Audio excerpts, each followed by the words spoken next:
for you. And for some reason, I felt compelled to take it, not knowing that this would be a gift and that Jake and Marie would be here. So thanks be to God, a God who constantly is wanting to provide for us. We've heard the gospel reading once before, but I guess God intends for us to hear it twice. This time, if you would join me as you are able in rising for the hearing of our gospel text once again.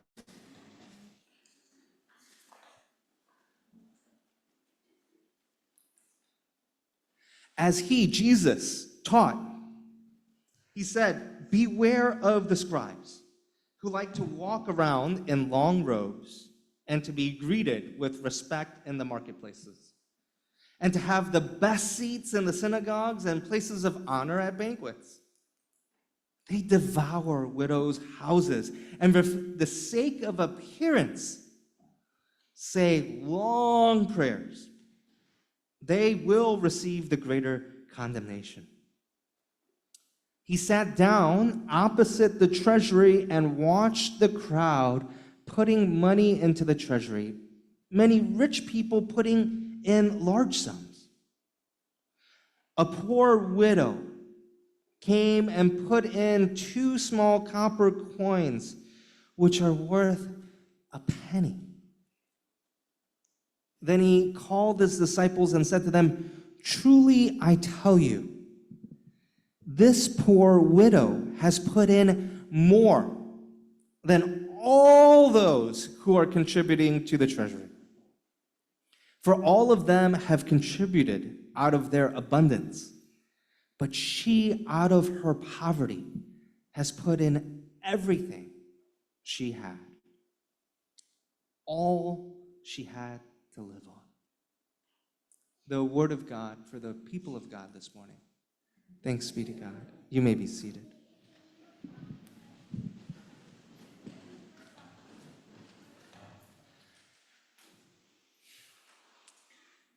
It's the economy, stupid.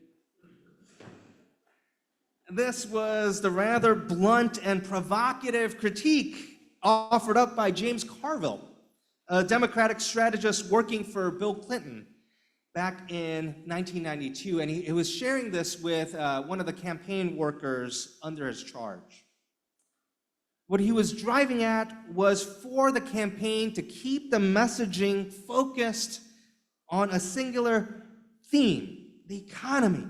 If you remember, Bill Clinton was running against George Bush Sr. at the time, who enjoyed almost unanimous support the year before in 1991. Because guess what had happened in 1991? You guys remember back then?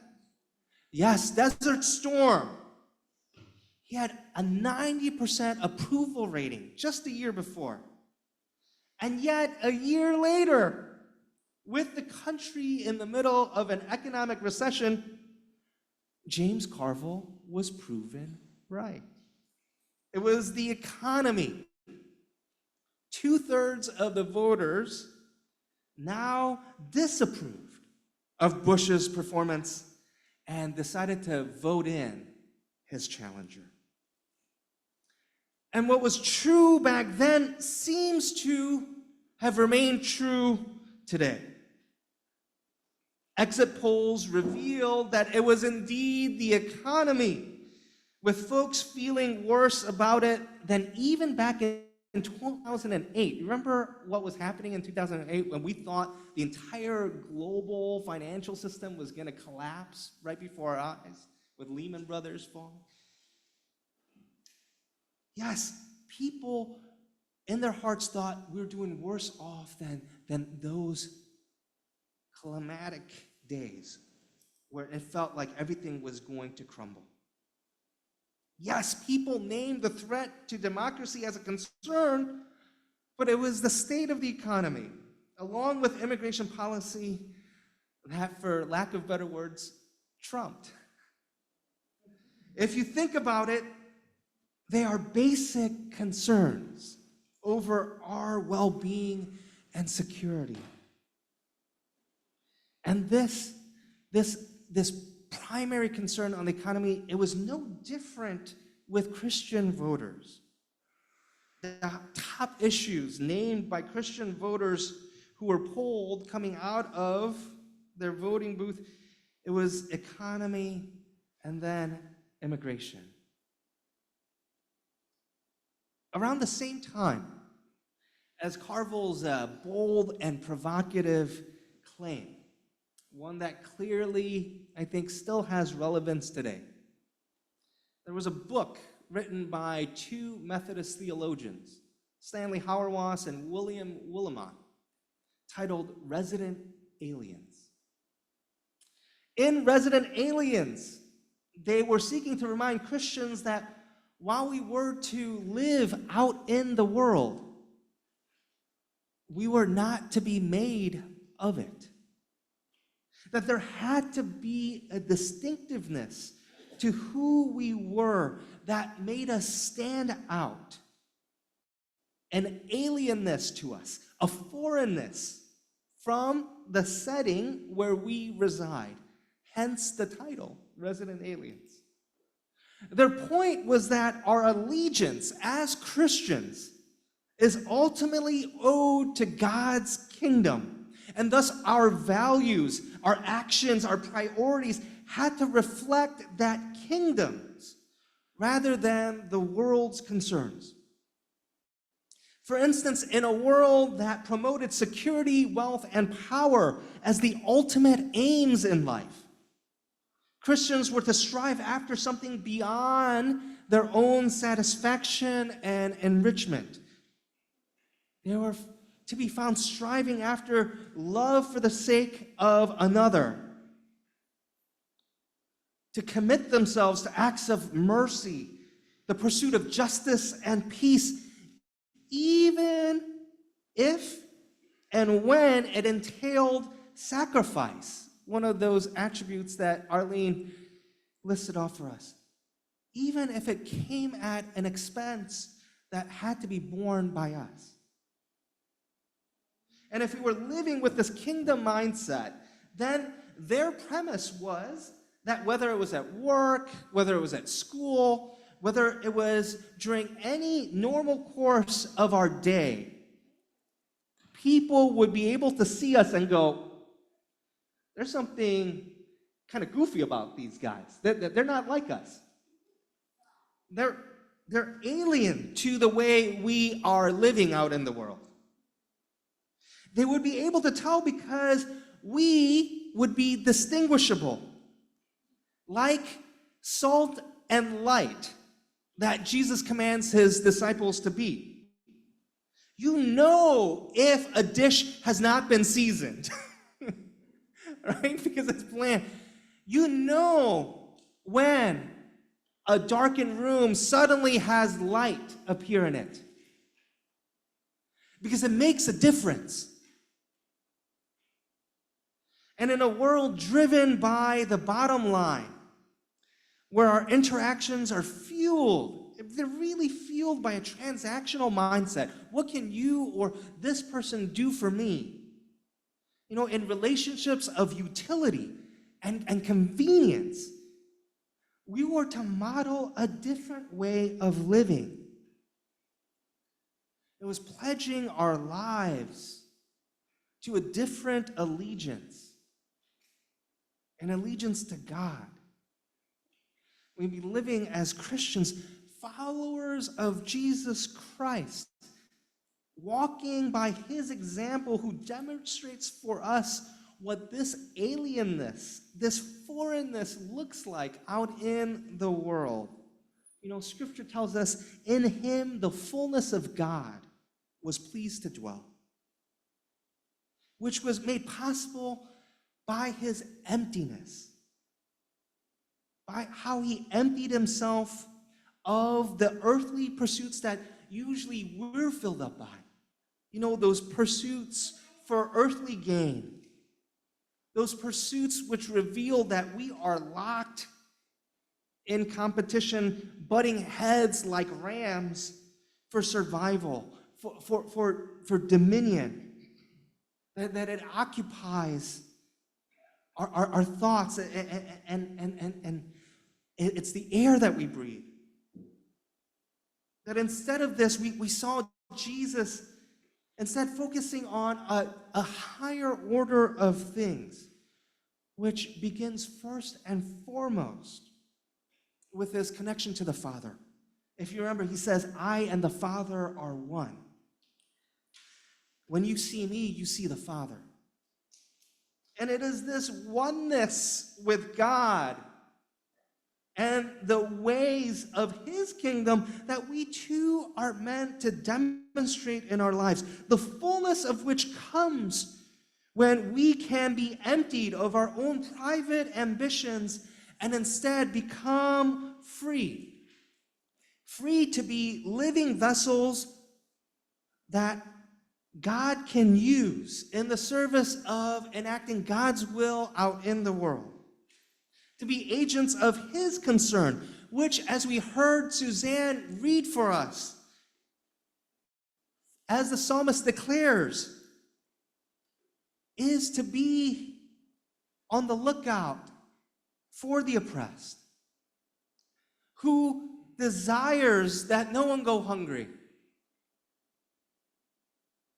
whose interests are with prisoners, those who are languishing in captivity, those who find themselves bowed down. We who are called to have his heart be our heart. The one who is said to watch over strangers. And by that term, I want to make it very explicit that the strangers means immigrants.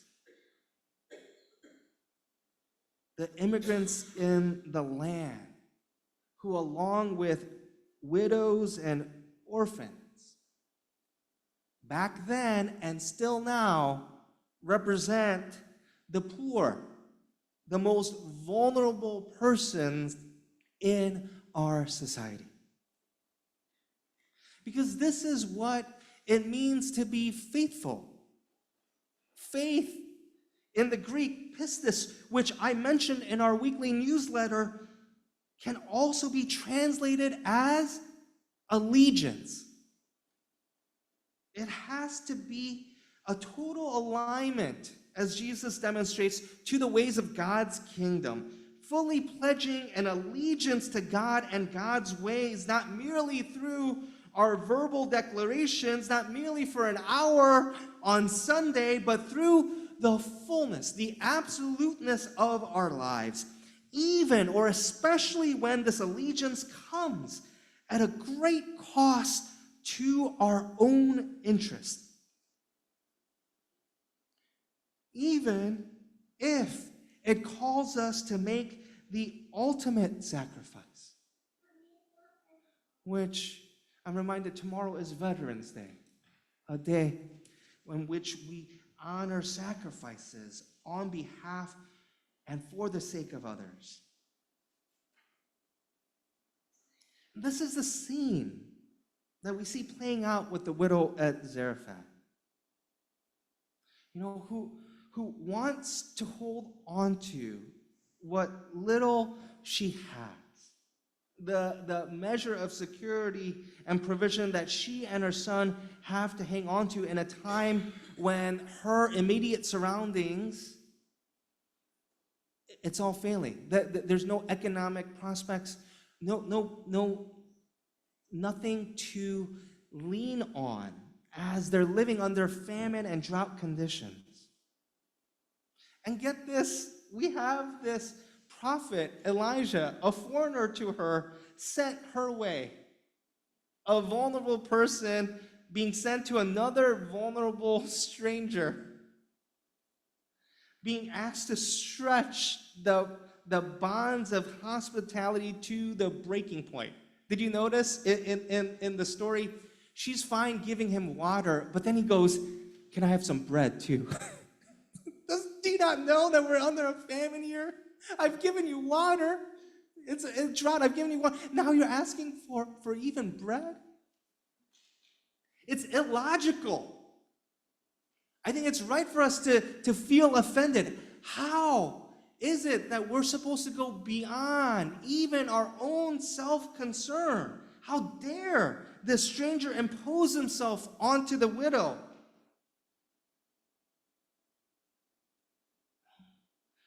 especially when we're in a pinch. Can we?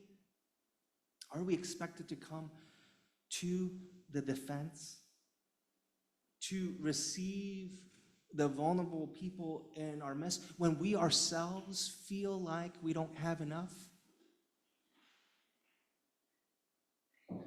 And yet, this widow at Zarephath models for us what it means to be a faithful people before God. She is seen pledging her allegiance to the God of Israel, the one who says, "Do not worry," that what little she has, if given in service of meeting the needs of those around her, that it will not run out. That she can indeed place her trust, not in the promise of what she can physically hold on to, but in the ultimate promise given to her by the promise giver, the maker of heaven and earth, who assures us that God will indeed provide. That we can live as free people, free to give what gifts we are holding on to, even in lean times, even when things feel so dried up, that we can live for beyond just our own survival. This is the message of the gospel. This is what it means to be God's people. And it goes beyond reason or logic. That's the difficulty, I think. Because what the voters spoke loudly and clearly in this recent election, it's logical. When you're in a pinch, when you feel like you're stuck in the mud and you don't have enough, your money doesn't stretch as long, it's logical to want the security that promise makers say is right there for you, that I can fix it and give you what you want. So it's this illogic, God's logic, that we are presented with. You know, speaking of illogical, including a story about a widow. I was shared by my mom a story from my grandparents' ministry. As some of you know, my maternal grandfather was a Korean Methodist pastor, and my grandparents actually met at seminary, but in those days, women were not authorized to become pastors, so she just became a very faithful pastor's wife, supporting his ministry. Well, in one town that they went, they encountered in that town a very poor and destitute widow who had lost her husband, leaving behind 3 children. Now, you got to imagine, Korea back then was a very poor country. It's coming out of a civil war, and it's still developing. And even for a poor country, my mom said that what my grandparents saw was just so abject and poverty. These folks were living in a shack on a dirt floor. In a one-room shack and dirt floor. And so they went to this family, and my grandparents, they committed to giving her what would be the equivalent of $100 a month.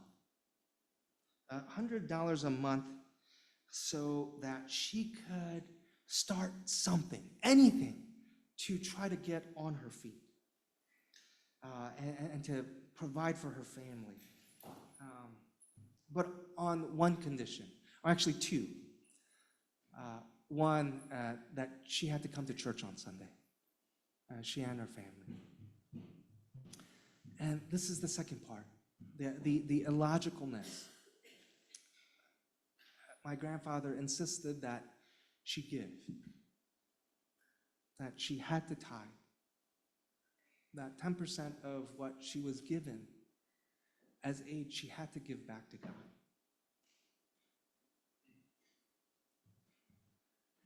When they left her home,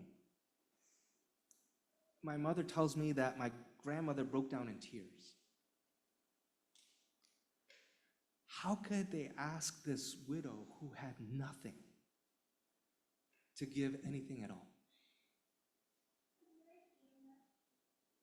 If anything, they should have given her more.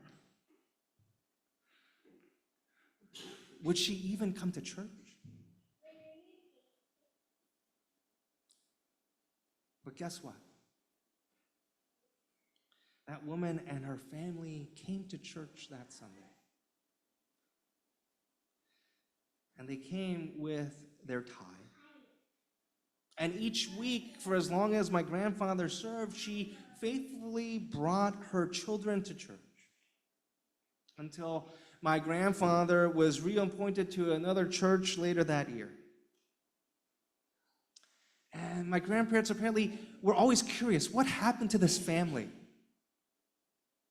It wasn't until my grandfather was long in his tooth in his ministry, decades later, that three siblings came to one of his last churches randomly on a random Sunday. And it was the three children of this widow who had since passed. But they filled in the gaps of what had happened. You see, the seed money that they received from my grandparents that continued to be given through the church did, in fact, allow that widow to start up a small business, a little market, which became successful over time. Enough for her to send her three children off to college, which led them into successful careers. The family continued to attend church faithfully every week and continued to give even as her business grew, the 10%, which demonstrated her faith in God. This practice which had since been passed down to her children.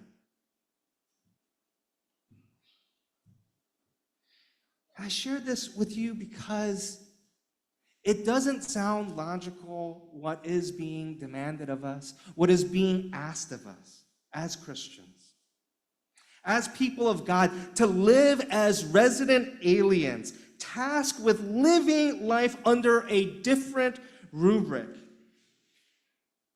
It's a call to leave this world, as our prelude suggested that we do, to leave behind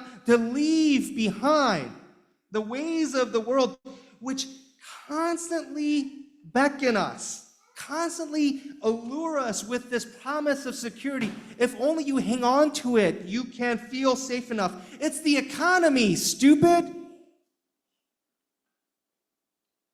And I wonder if that statement needs to be transformed in our hearing, needs to be redeemed into more of a question. It's the economy. It's the economy that we live beholden to. It's the economy that's our main concern and the focus of our allegiance. Stupid. It's our own honor and our own status and our privilege and our comfort and our own limited security that we have to pledge our allegiance to.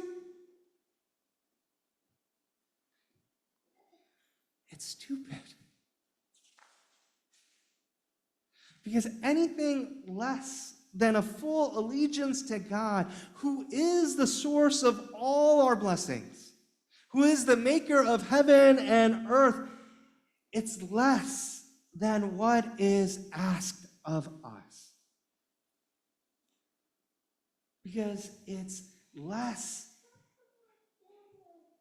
it means we're still trapped under captivity in this vicious cycle the world calls life, where we are beholden to the way things operate out in the world. We're still living as prisoners, even though we may be in church, like the scribe with the long robe. praying the sophisticated prayer, who look and dress the part, yet is still beholden to be part of a political and economic system that leads to the devouring of widows' houses, that leads to the participation of a way of life, even as they're in God's house, of a system that exploits the most vulnerable members of society.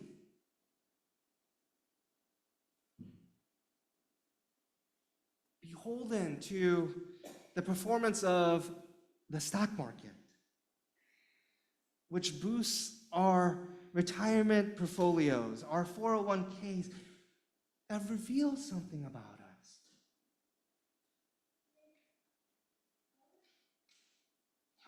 What can we do? I wonder, what can we do when it is revealed that we are operating more like the scribe than the widow in the gospel reading from our reading from 1 Kings? How can we begin to start pledging our allegiance to God's kingdom when we find ourselves so deeply compromised, each and every one of us, whether we're wearing a blue hat or a red hat? Especially when we're living so logically as comfortable residents of this world who command our logic to be, do whatever you can to survive, and to survive well before you have to give it all up when you die. I wonder if it begins with looking at Jesus. It has to be, I think, to turn our gaze upon Jesus, who sees beyond the allure of these things that we are so dominated by. Our desire for security, our desire for wealth and power. Who instead looks beyond and sees with eyes of compassion a deep solidarity with those, especially those who are at the margins, who really aren't making it in the system that we have devised. That we all have a hand in perpetuating and keeping going. The one who looks with compassion and deep love at the widow who is being forced in the system to give everything and live, the vulnerable becoming even more vulnerable. Because I think if we are to live into this identity as resident aliens out there, our eyes have to be fixed on Jesus and on the way he lived and loved, who shows us a path defined not by the world's values, the world's logic, but by God's unwavering love, which is illogical. Would you join me in reflecting on this as we seek to turn our eyes upon Jesus this morning? We're going to sing this hymn 3 times over. It's found in 349 of your Red Pew hymnals. Let us turn our eyes